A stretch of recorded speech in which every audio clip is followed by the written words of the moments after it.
সহজ সরল মুনি মাত্র ১০ টাকায় কিনেছিলেন মোবাইল সিম, কিন্তু কে জানতো এই সিমেই এত বিপদ।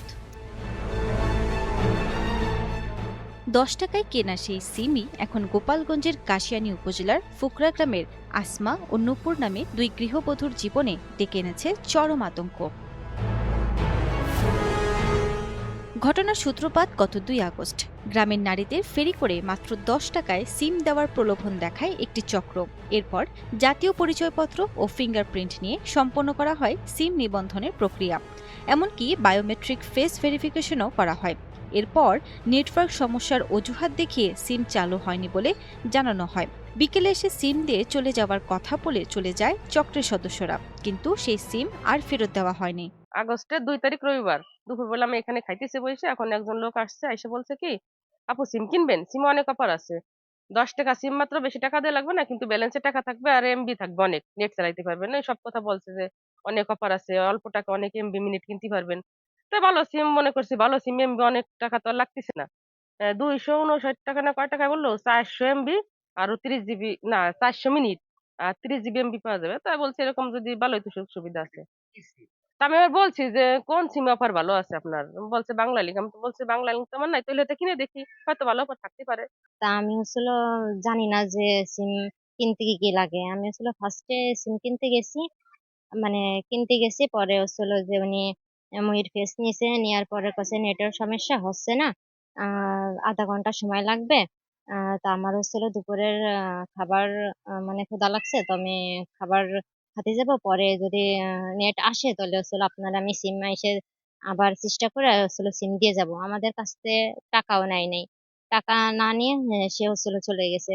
যার পর আমরা তো জানি যে সে টাকা নেয় নাই, তো সিম আসলে আমাদের নামে রেজিস্ট্রেশন হয় নাই। এরপর গত ১৪ই আগস্ট বরিশালের কোতোয়ালি থানা থেকে স্থানীয় গ্রাম পুলিশের কাছে ফোন আসে। তখনই জানা যায় আসমা ও নূপুরের নামে নিবন্ধিত নম্বর ব্যবহার করে বিকাশ ও নগদে প্রতারণার মাধ্যমে হাতিয়ে নেওয়া হয়েছে বিপুল অর্থ। আমি বাড়িতে ছিলাম না, আমার ওয়াইফ একা ছিল বাড়িতে। হঠাৎ করে একটা লোক সিম বিক্রি করতে আসে ১০ টাকা করে।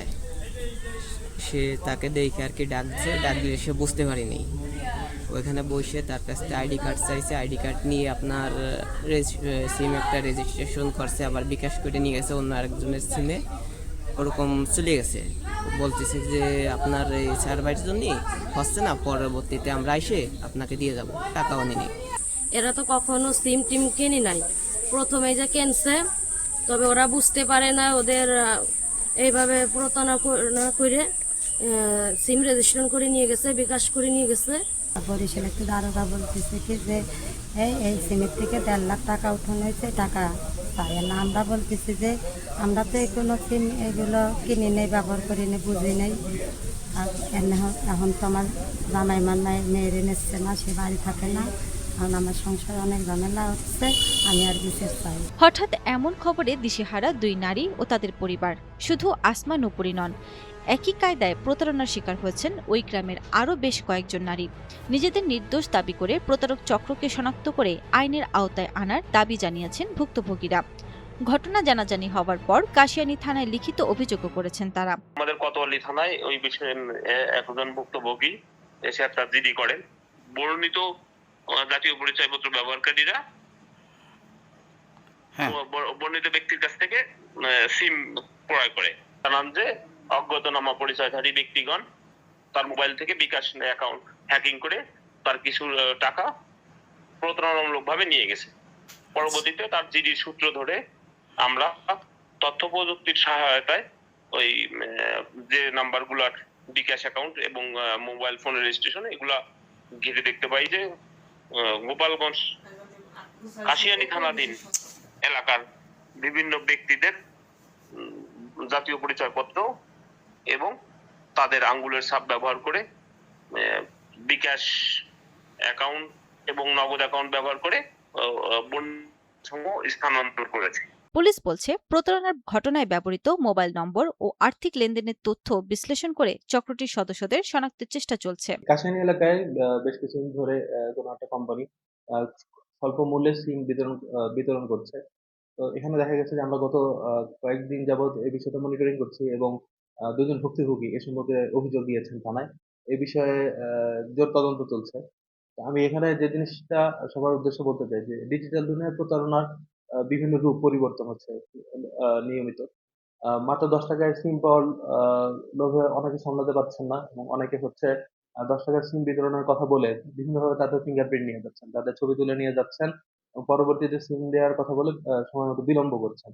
এখানে মূল ভুক্তভোগী যারা ভিকটিম হচ্ছেন তারা কিন্তু সমাজের অতি দরিদ্র শ্রেণীর লোক এবং তাদের হচ্ছে শিক্ষা আর যে আলোটা সেটা হচ্ছে যথেষ্টভাবে তাদের মধ্যে পৌঁছাতে পারেনি। এই সুযোগটা কিন্তু প্রতারকরা নিয়মিত গ্রহণ করে যাচ্ছেন।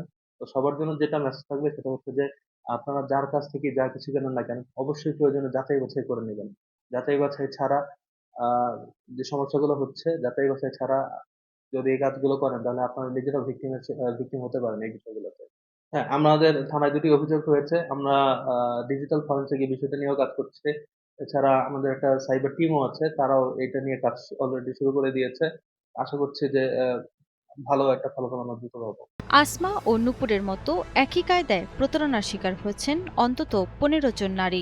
সিম নিবন্ধনের সময় জাতীয় পরিচয়পত্র, ফিঙ্গারপ্রিন্ট বা ফেস ভেরিফিকেশনের তথ্য দেওয়ার ক্ষেত্রে সতর্ক থাকার পরামর্শ দিয়েছেন প্রশাসন। একই সঙ্গে প্রতারক চক্রকে দ্রুত শনাক্ত করে আইনের আওতায় আনার আশ্বাস দিয়েছে পুলিশ।